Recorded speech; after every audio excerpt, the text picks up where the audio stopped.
Bienvenue dans Transversal, l'émission conçue par l'Union régionale de la CFE-CGC, une émission consacrée aujourd'hui au dialogue social, focus sur ce sujet. Alors, vous vous souvenez de ces débats en 2017 avec les ordonnances Macron, elles ont transformé le dialogue social. Est-ce que cela a altéré la qualité du dialogue social? On va faire le point avec mes invités. Le dialogue social, jeu de dupes, avec un point d'interrogation, c'est le titre de l'émission aujourd'hui. Je vous présente mes invités. Gilles Lécuel, merci d'avoir répondu à notre invitation, secrétaire national CFE-CGC, secteur dialogue social, représentativité. Vous êtes du secteur de la chimie et l'intérêt de votre présence aujourd'hui, c'est que vous êtes non seulement dans ce comité d'évaluation qui va évaluer les effets des ordonnances, mais vous avez été dans les négociations en 2017, vous étiez dans la salle des machines face au gouvernement qui transformait la loi. On vous écoutera dans quelques instants. À vos côtés, Daniel Sappa. Bonjour Daniel. Vous êtes le président régional CFE-CGC Chimie Méditerranée. Deux chimistes, l'un à côté de l'autre de la CFE-CGC. C'est un vrai plaisir de vous accueillir pour cette émission. Et puis Daniel Petrucci, transversal conçu, et vous l'avez voulu cette émission transversale, pour faire se parler, pour faire de la pédagogie, peut-être pour transmettre aussi et faire passer des messages importants. D'abord la parole à Gilles Lécuel, parce que évidemment, au-delà de l'Union régionale CFE-CGC que vous présidez, Gilles, vous avez été dans les négociations, ça c'est pas rien. Et vous aviez fait partie de ceux qui avaient très rapidement dit quelques vérités. Dès le départ, les dés étaient un peu pipés sur cette négociation des ordonnances qui était censée fluidifier, valoriser le dialogue social, c'était le message. Oui, tout à fait. C'était effectivement l'enjeu d'améliorer le dialogue social, mais de négociation, il n'y a pas eu en fait. Ce sont des concertations qui ont eu lieu en bilatéral. Donc jamais nous n'avons été confrontés à nos autres partenaires, que ce soit côté patronal ou côté salarial. Donc c'était des bilatérales avec Antoine Fouché, directeur de cabinet du ministre du Travail Pénicaud de l'époque. Et c'est vrai que de ces concertations, il n'est absolument rien ressorti. Toutes les bonnes paroles que nous avons portées n'ont absolument pas été entendues et le discours était un peu écrit d'avance. Et c'est la conclusion qu'on a vue fin juin quand le Premier ministre a annoncé les ordonnances Macron de manière officielle. Donc chronique d'un échec annoncé. Ah, tout à fait, tout à fait. Et toutes les craintes que nous avons portées à ce moment-là sont effectives. De craintes, maintenant, le comité d'évaluation en a fait des constats. En quelques mots, on va revenir sur ce comité. Quel est le principal constat d'échec ou de difficulté ? Le principal échec, c'est la perte des moyens que nous avons eus dans toutes les instances, puisque l'ensemble des entreprises de France a tenté de réduire les coûts par ces ordonnances. Nos équipes syndicales ont tenté, elles, de sauver les meubles, d'obtenir des moyens dignes de ce nom. Ce n'a pas toujours été le cas, malheureusement, et le dialogue social en a pâti énormément, quoi. Daniel Petrucci, vous ne pouvez, j'imagine, qu'adhérer à ce que dit celui qui a été votre négociateur, qui était en première ligne, qui continue à évaluer, parce que chaque année, il y a une évaluation avec un membre du MEDEF, un ancien membre du MEDEF, un ancien membre de la CFDT, si je ne m'abuse, et puis vous faites partie de cela. Comment vous le regardez, ce dialogue social revisité, pour utiliser un mot assez doux? Bien, Gilles l'a dit, au niveau national, on a été écouté, mais pas entendu. Comme malheureusement, souvent, ça se produit avec ce gouvernement. Les partenaires sociaux ont été fortement impactés, justement, par, Gilles l'a dit, par moins de moyens, c'est-à-dire moins d'élus. Moins d'heures de fonctionnement. Il faut savoir qu'avant, on avait plusieurs instances. On prenait le CE, par exemple, le comité d'entreprise, siégeaient les titulaires et les suppléants. Là, il n'y a plus que les titulaires qui siègent. Mais l'idée, c'était quoi? C'était comptable, Daniel Petrucci? Est-ce qu'il y a une idée, on l'entend chez Gilles Lécuel, mais est-ce qu'il y avait l'idée quand même aussi de réduire les coûts comme on peut le faire dans une entreprise classique, quoi? Alors, réduire les coûts, moi, j'irais même plus loin. Je dirais réduire le dialogue social, tout simplement. Voilà. Réduire le dialogue social, je crois qu'il y a une volonté d'affaiblir les partenaires sociaux. Je crois que, honnêtement, c'est ce qu'on a ressenti.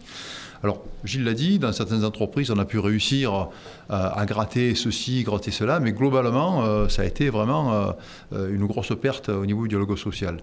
Alors, ce qui est d'autant plus regrettable, c'est que, ordonnance Macron ou pas, les remontées que j'ai au niveau de la région, c'est que les problématiques des salariés sont toujours là, sont toujours les mêmes. On a réduit le dialogue social, mais avec les mêmes problèmes. Accentué, j'ai envie de dire, avec le Covid, avec le télétravail, on va en parler, des burn-out, des bore-out, enfin beaucoup de sujets quand même. Alors, amplifié d'autant plus qu'entre-temps, nous avons eu quand même la crise sanitaire, qui a été un phénomène très anxiogène pour tous les salariés. Donc il a fallu les aider, les accompagner, les écouter, les défendre, et tout ceci avec beaucoup moins de moyens. Donc le boulot des partenaires sociaux, des élus, a été complexifié. Je parle sous votre contrôle, c'est la fin du CE, où on fusionne plein d'instances. On est d'accord, les délégués du personnel, le CHSCT, et qui se retrouvent dans une seule instance qu'on appelle le CSE. On est d'accord. Je me tourne vers vous parce que, évidemment, j'aurais pu poser la question à Gilles Lécuel, mais vous évoquiez dans une émission précédente les enjeux spécifiques à la chimie. Qui sont des sites Céveso seuil haut pour certains, pas pour tous, mais pour certains. Ce qui veut dire quand même des expositions d'un certain nombre de salariés, des difficultés professionnelles, des risques de maladies professionnelles. Est-ce que là, pour être extrêmement concret, vous sentez le manque du CHSCT ? Alors, dans nos instances, effectivement, vous évoquez tout ce qui est produit CMR, dans la chimie, automatiquement, nous avons des produits cancérigènes avec un suivi draconien, normalement. Et donc, normalement. Et je reviendrai plus tard quand je dis le normalement, parce qu'il y a aussi la médecine du travail aussi, qui se raccroche. Qui se raccrochait au CHSCT. Bon. Elle-même en passe d'être réformée. Elle-même qui est en passe d'être formée, et on est déjà fortement impacté par la dégradation de cette médecine du travail. Ça veut dire quoi ? Ça veut dire qu'il y a moins possibilité de faire des alertes, moins possibilité d'aller faire des expertises avec des cabinets extérieurs, concrètement ? Alors, lorsque le CHSCT était existant, donc avant 2017, le CHSCT était une entité indépendante, c'est-à-dire qu'elle avait ses titulaires, ses suppléants. Elle était autonome, c'est-à-dire qu'elle pouvait solliciter l'inspection du travail, elle pouvait solliciter le médecin du travail sans en référer au CE. Là, impossible. Là, c'est terminé. Elle est une filiale du CSE. Donc là, ça a été purement et simplement supprimé. En lieu et place, donc la réforme a mis en place le C2SCT, qui n'est plus une entité... Commission de santé et de sécurité. C'est ça. Et qui n'est plus une entité indépendante et autonome, qui se rattache, donc c'est une commission qui se rattache maintenant au CSE. La problématique, c'est que au niveau des PV, ça passe systématiquement au niveau du CSE. Et au niveau du CSE, du coup, on se retrouve avec un mélange des genres. On va avoir de la sécurité, on va avoir l'EDP aussi. On parle de tout, quoi. On parle de tout. Alors on essaye... Et donc ça dilue, je dirais, l'intensité des débats, quoi. Alors on a vraiment une grosse viscosité. Alors je parle de viscosité en étant dans la chimie. Mais c'est un peu ça. Donc on génère de la viscosité, de l'incompréhension, et puis... on a du mal à finaliser et à traiter tous les cas. Parce que... Gilles Lécuel, juste parce que vous êtes aussi chimiste, donc les sujets dont parle de viscosité, évidemment, ça vous concerne. Vous êtes détaché de chez Solvay. Ça, c'est une source d'inquiétude dans les évaluations du comité d'évaluation, de se dire, maintenant, tout passe par le CSE, le comité social économique, et donc ça veut dire qu'il y a peut-être des salariés qu'on met en danger. Oui, que l'on met en danger, et on l'a très bien vu lors de la période Covid, puisqu'il a fallu réadapter les postes de travail avec le travail forcé à domicile, le télétravail par la suite, et la priorité du CSE, c'était de faire fonctionner l'entreprise, c'était pas forcément la santé et la sécurité des salariés. Enfin, le CSE, il a été aussi, il devait être capable de mettre en place les gels hydroalcooliques, les barrières de protection, c'était ça l'enjeu pendant le Covid. Tout à fait, mais c'était pas forcément la priorité, et ça n'a pas toujours été discuté au sein des instances. Et je voudrais rajouter que les commissions, en plus, ont un gros problème, c'est que leurs membres doivent absolument faire partie du CSE, ça doit être des élus du CSE.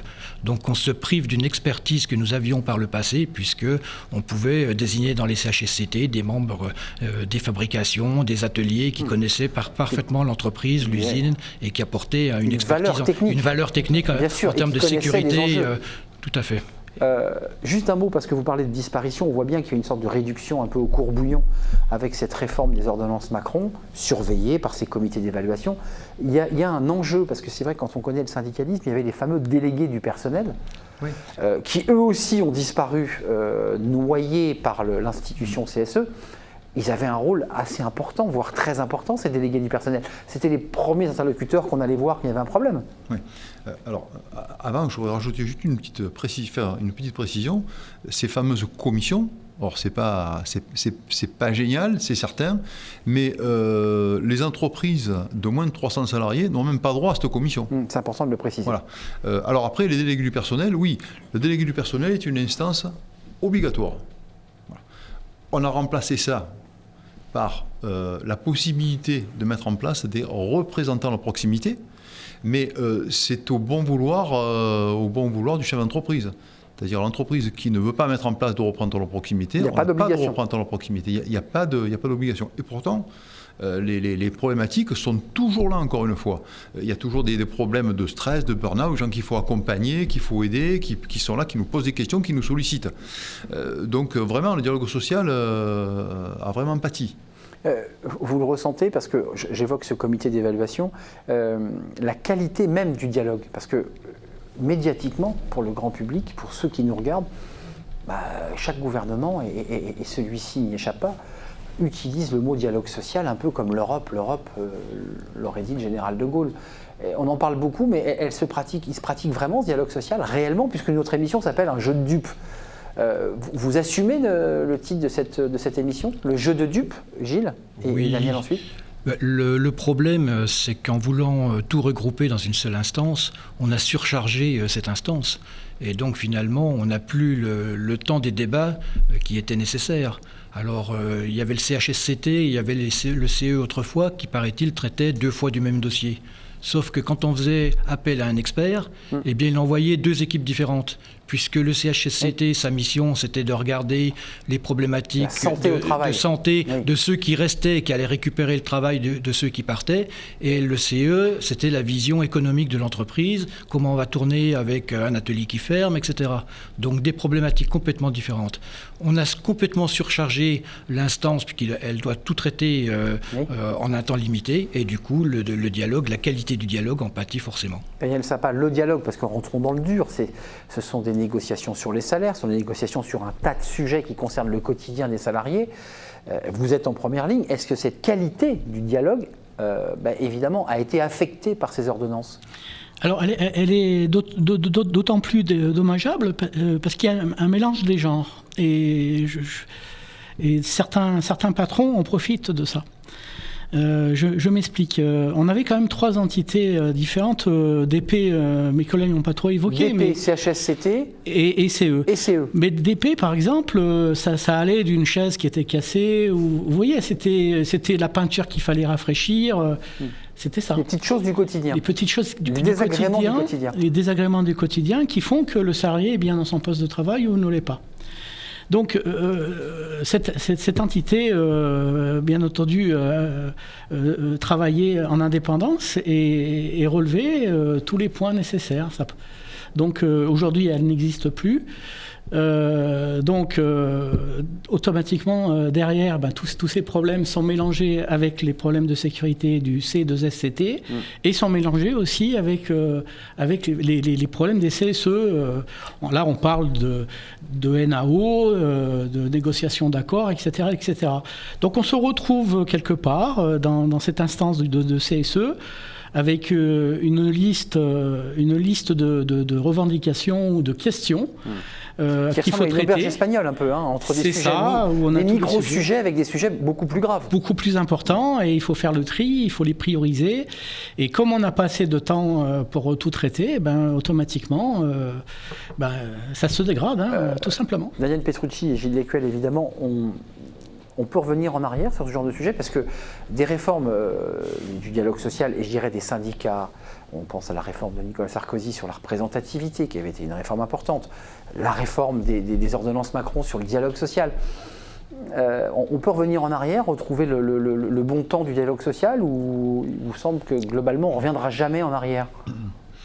Alors, lorsqu'une loi est passée, pour revenir en arrière et changer la loi, c'est très compliqué. On peut essayer d'apporter des aménagements grâce justement à nos interlocuteurs, nos négociateurs nationaux comme Gilles, qui connaissent très très bien le sujet. Mais c'est vrai que ça se complexifie. On parlait de jeu de dupes, et les patrons le savent bien de toute façon. La problématique dans tout ce qui a été dit par Daniel Sapin tout à l'heure, c'est que lorsqu'on a une instance comme le CSE aujourd'hui, il y a des ordres du jour qui sont en rallonge. Et où à l'époque un CE, une réunion de CE durait 2 heures, quelquefois 3 heures, il y a des réunions de CSE aujourd'hui qui durent la journée, si ce n'est plus. Pour les raisons qu'évoquait Daniel Sapin. C'est une liste à la Prévert. Voilà, donc la problématique là d'ailleurs, c'est quoi? C'est qu'on a maintenant beaucoup de difficultés dans le recrutement des personnes qu'on va mettre sur nos listes, parce que les gens, quand vous leur exposez le travail qu'il y a à faire, ils freinent des 4 fers. Avant, vous avez ceux qui avaient plus de sensibilité vers le comité d'entreprise, parce qu'ils aimaient l'activité, parler de l'activité, je dirais, économique de l'entreprise, ou des activités sociales. Il y a celui qui était plus, comme l'a dit Daniel, sur la santé, la sécurité, ou l'autre c'était des du personnel. Là, il met toutes les casquettes d'un coup. Hein. Et voilà, donc ça veut dire que beaucoup plus de temps à consacrer. Et donc, ça veut dire beaucoup plus de professionnalisation, beaucoup plus de travail en termes de préparation. Et les jeunes militants, c'est un frein pour nous, arriver à les recruter.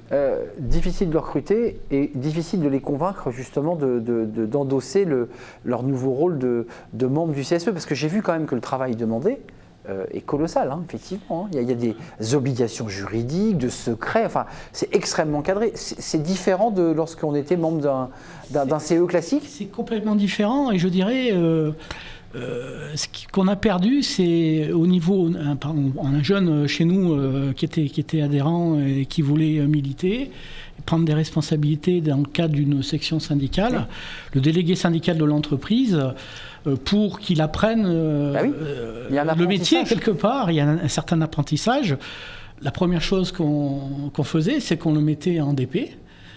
Comme pendant les DP, on faisait remonter tous les délégué du personnel. Tout à fait. Il faisait ses classes, quoi. Il faisait ses classes, et puis quand il était performant et qu'on voyait qu'il... Là, on le mettait au CE ou au CHECT s'il avait des affinités sécurité. Dans votre organisation interne et dans votre méthodologie, le DP était très utile. Parce oui, c'était un centre de formation. Métier, on faisait ses classes, et puis on apprenait aussi, votre métier, c'est aussi quand même d'aller à la rencontre des salariés, d'être à l'écoute. C'est ça l'enjeu. Il y a quand même une perte de qualité, pour revenir Gilles Lécuel. C'est ce qui ressort des comités d'évaluation. C'est préjudiciable à quoi, finalement, tout ça? C'est préjudiciable à l'entreprise, puisque un des rôles principaux des DP, c'était également de faire du terrain.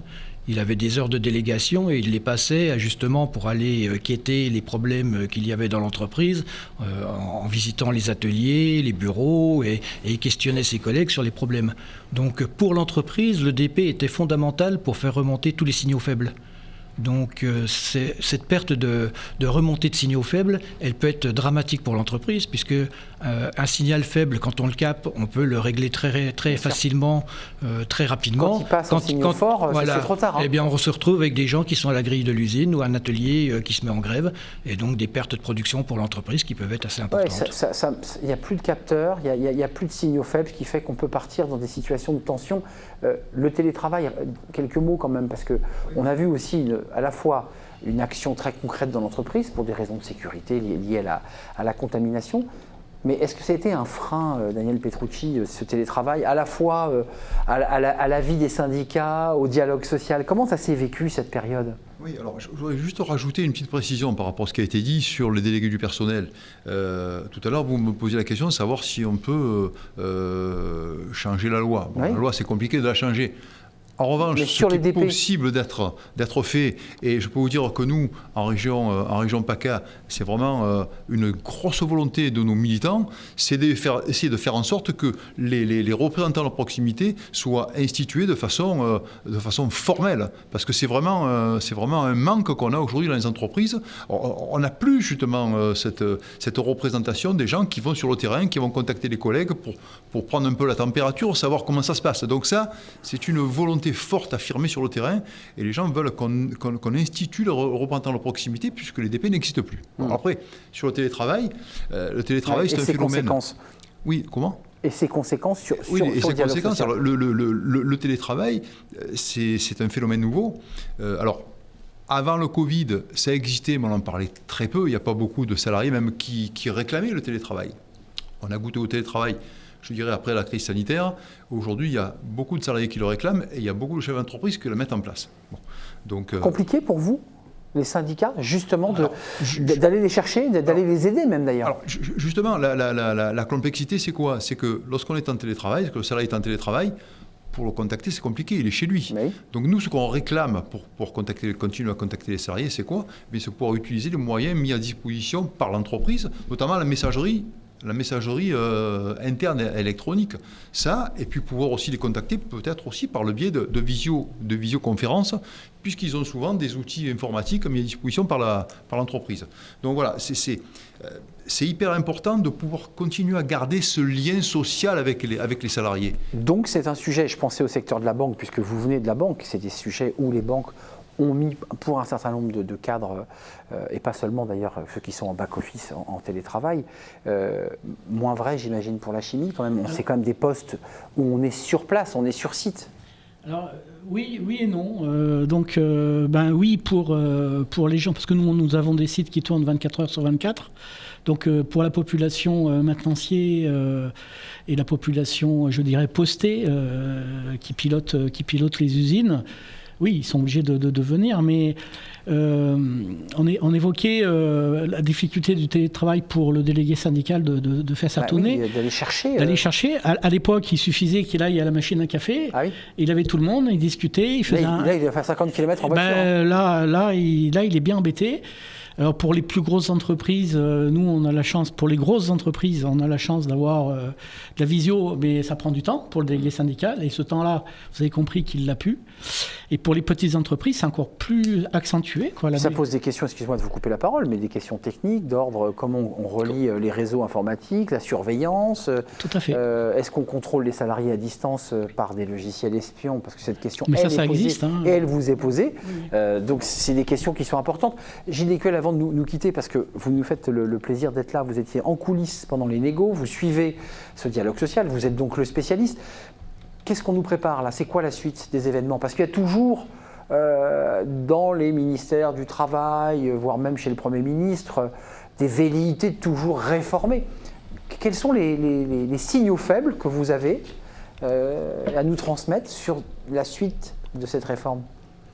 On peut encore aller plus loin. D'ailleurs, c'était une demande du MEDEF lors des présidentielles d'aller encore plus loin dans les ordonnances, notamment en négociant le contrat de travail directement dans l'entreprise, au lieu qu'il soit négocié d'une manière collective. On peut inventer plein de choses. Un peu la fin des branches, en quelque sorte? Oui, tout à fait. Voilà. Moi, ce que je crains le plus, c'est qu'on poursuive encore l'attaque au syndicalisme qui était portée par les ordonnances, puisque les ordonnances permettent de négocier dans les entreprises là où il n'y a pas d'organisation syndicale. Dans les TPE, on peut prendre une décision unilatérale de l'employeur, la faire voter à main levée dans un atelier et ça devient un accord. Donc, sans être représenté par un syndicat. Voilà, sans être représenté par un syndicat, et au contraire, on essaye de nous écarter de plus en plus des entreprises, puisqu'on dérange. À titre d'exemple, les entreprises où les syndicats sont présents sont celles où les salariés sont le mieux payés. Donc quand on sait le coût du travail est quelque chose de très important pour certains de nos patrons, on peut comprendre qu'on dérange, donc on va encore essayer de nous écarter des entreprises. Et il y a un vieux serpent de mer qui circule et qui ressort de temps en temps, qui est la fin du monopole syndical au premier tour des élections syndicales, par exemple. Il y avait déjà eu une tentative avec la réforme de Sarkozy sur la représentativité, on est d'accord, qui était l'idée qu'il fallait que vous fusionniez doucement mais sûrement. Ça n'a pas totalement eu lieu, ça n'a pas abouti, mais il y a cette idée-là quand même. L'idée, c'était d'arriver quand même avec deux syndicats, un réformiste et un contestataire. C'est ça, c'était ça l'idée. La CGT, pour le dire en mots simples. Eh bien, on espère, nous qui sommes la troisième voie, rester quand même sur l'échiquier. La voie progressiste, c'est comme ça que vous incarnez. Daniel Petrucci, il y a de l'inquiétude sur le terrain, notamment dans l'attractivité, on parlait tout à l'heure des métiers, mais l'attractivité du militantisme syndical. Alors oui, il y a de l'inquiétude, j'en ai parlé tout à l'heure, parce qu'on a de plus en plus de mal maintenant donc, à recruter des militants, des jeunes militants. Et d'ailleurs, ce qu'il faut savoir aussi, c'est qu'aujourd'hui, quand on met le pied dans un mandat, on peut maximum faire 12 années, c'est-à-dire 3 mandats de 4 ans ou 4 mandats de 3 ans. Ça fait 12 ans. Bon. On prend l'exemple de quelqu'un qui a 40 ans, qui fait 3 mandats, 52 ans il sort.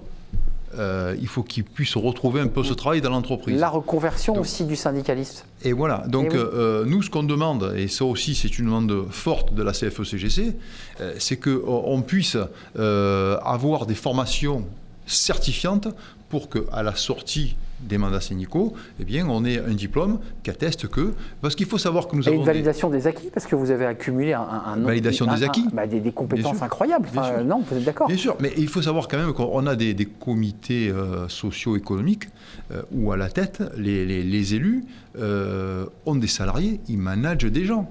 Donc ils ont des qualités de manager. Évidemment. En plus de ça, la quasi-totalité de nos élus ont aussi des qualités dans le domaine des relations sociales. Donc tout ceci, eh bien, ça doit aussi être validé par des acquis, par des formations certifiantes. Vous avez raison de soulever cette question de l'après-syndicalisme. Comment on re-rentre dans une entreprise après avoir eu des responsabilités souvent importantes, puisque dans les CSE, vous êtes évidemment d'égal à égal, au même niveau que les dirigeants, les CEO ou les présidents des entreprises. Merci à vous de nous avoir éclairés sur ce sujet. Merci à Gilles Lécuel d'être venu nous rendre visite, secrétaire national CFE-CGC, secteur dialogue social, représentativité, secteur chimie, je tiens à le préciser. Ça donne le sourire à Daniel Sapa, président régional CFE-CGC Chimie Méditerranée, donc ici dans cette région PACA et dans les Bouches-du-Rhône, je ne dis pas de bêtises. Oui, parce que en fait, Chimie Méditerranée, c'est 14 départements. Donc voilà, c'est vous qui avez les 14 départements, dont la Corse. Dans la Corse. Dont la Corse. Et merci à Daniel Petrucci, c'est un vrai plaisir. Merci à vous. À l'origine de ces programmes transversales, justement pour donner la parole à tous les secteurs de la CFE-CGC de l'Union régionale PACA. Merci à Daniel, merci à toutes les équipes qui m'ont aidé à préparer cette émission. Merci à Ariane Demestre, merci à vous. Et puis évidemment, cette adresse pour réagir à l'émission transversale. Faites-nous partager, donnez-nous des thèmes d'émission. Tiens, peut-être, ça peut être intéressant que vous nous fassiez partager votre ressenti. D'ici là, portez-vous bien. Bye bye.